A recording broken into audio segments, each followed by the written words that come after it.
Маргааш өгдөг. Баярын мэдчилтэй. За тийм онлаад өдрөө сайхан надараа ажиллая. Бас одорсон гэлээ. За сая ч мөн чихтэй хүүллээд баруун хавирлаа. За Батмагнаас гараач харж мод гараачлаа. Давлаа. Бүрийн наадмын түрүү баян хонгоролтгоос давлаа.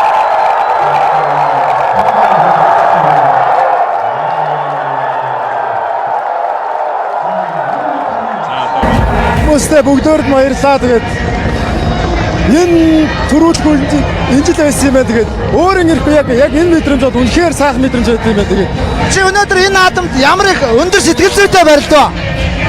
Барилдаанууд хатлаа. ер нь бол аль болох цолоо ахиулна гэхээс илүү төрүүлнэ гэсэн бодолтой ирж барилдсан. Тэгээд аль болох барилдаан болгон дээр сэтгэл хөдлөлтөнд орж барилдаан болгон дээр нягтрч өдөр барилдахыг хичээсэн. Тэгээд Ингүүсээ баярлалаа. Барилдаад бас төрүүлсэндээ бол баярлалаа. Тэгээд нэг тусалт хийсэн миний анхны өгс мөрдөөд тогтчлаа баярлалаа. Боёнгор аймгийн зөвлөлт холбоонд баярлалаа. Түрүүн бод бүхэн дэжин хамт олдоо баярлалаа. Боёнгор аймгийн цэцэр мөнх сайхан дарагтай баярлалаа. Түрүү зөксөн ээж аваа, гэрийн ээж аваа бүх хүмүүстээ бүгдөөд нь баярлалаа гэж хэлье. За баярлалаа.